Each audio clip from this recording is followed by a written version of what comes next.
Hi everyone, so we're again in Virginia Civics and Economics Chapter 2, Section 4. And if you have this textbook, you're more than welcome to follow along. So the standards in this section are explain the fundamental principles of consent of the governed and practice patriotism.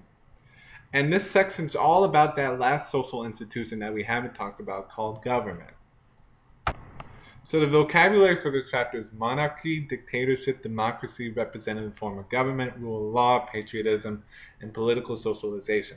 We're going to start this chapter by talking about those first three words, monarchy, dictatorship, and democracy. So we're going to talk about types of government. Then we're going to talk about why you need government. We're also going to talk about how the government holds you accountable. Remember, in past movies, we discussed that each social institution has a way of holding you accountable. They do this because they have expectations on your behavior. If you're going to participate actively and well and actually be in a social institution, these social institutions expect something out of you and hold you accountable when you do not meet those standards, just like groups. So we're going to talk about how governments hold us accountable.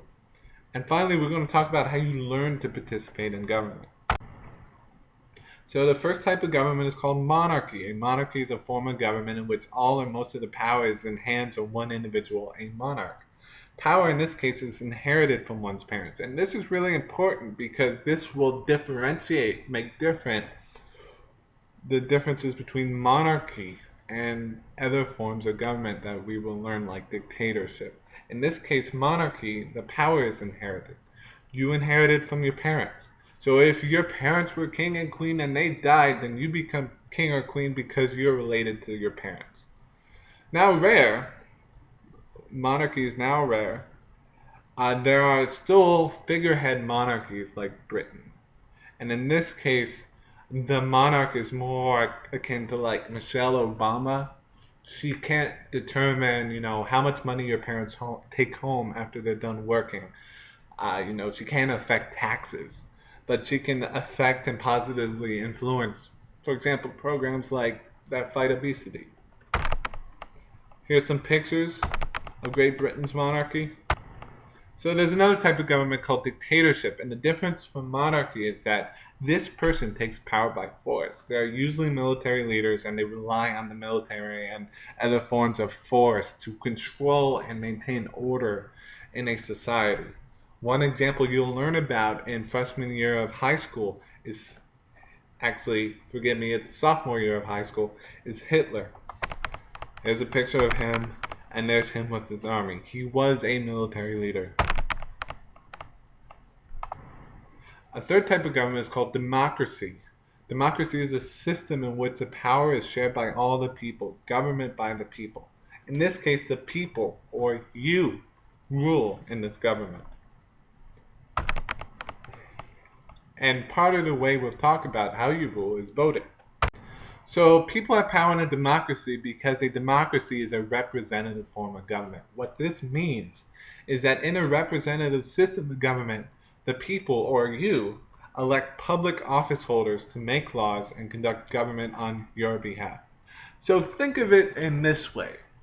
You don't have time as a student. You don't have time necessarily. Your parents don't have time as a worker in, Chevy Chase or Capital One, or a worker, just pick a workplace environment. Your parents often don't have time to, vote on things like, I want my taxes lowered, or I want abortion gone, or I want, certain things in the government. They don't have time. So what we do in this society in America is say, okay, I don't have time, so I'm going to give that power to you, sir. And you, sir, are going to devote all your time to making those decisions, to voting, to controlling how much pay teachers get, to controlling how much pay school districts get. I'm going to delegate that, give it to you. And then, as a result of having this representative form of government, giving the power to someone who's devoted to making those decisions, they're conducting government on your behalf. You have the control of firing them from their job if you want to. You have the control of even talking to them and telling them your fears, your things you want in society. In fact, many people actually meet with government officials and say, I don't like this. I don't like that. We need to change this. And as a result, those government officials often will listen to you.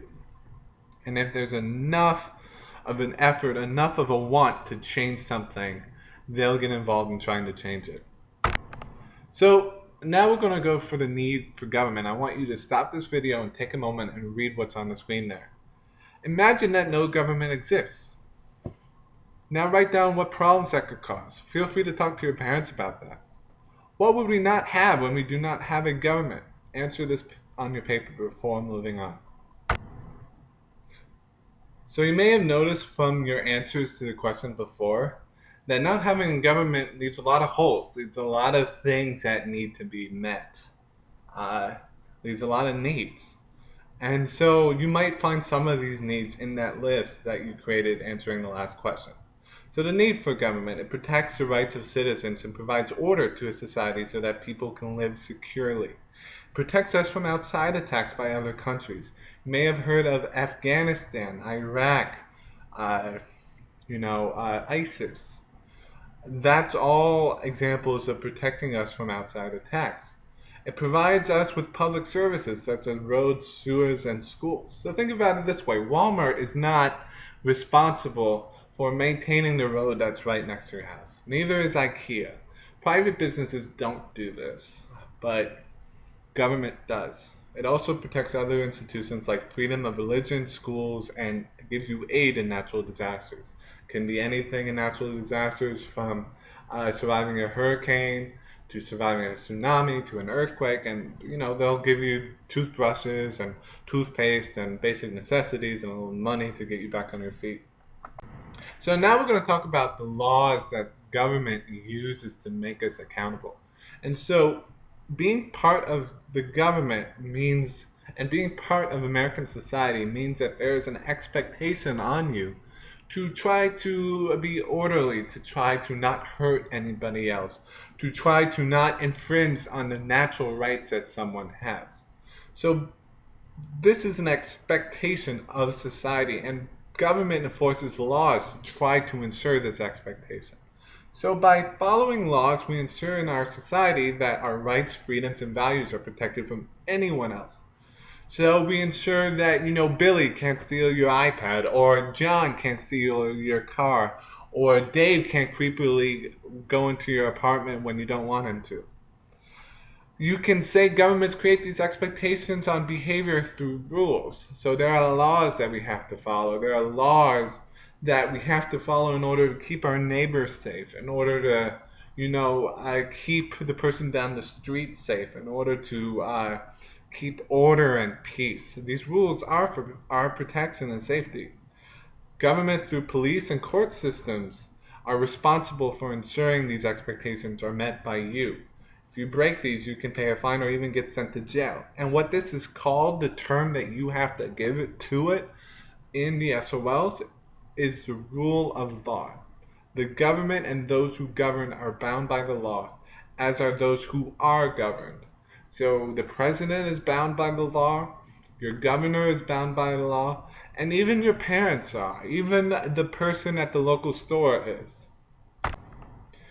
But one thing to keep in mind is that these laws are not fixed in stone. You can change them as long as your government can hear your voice. And so this idea is basically that if your elected representatives hear enough of a want to change the law for the better, they will.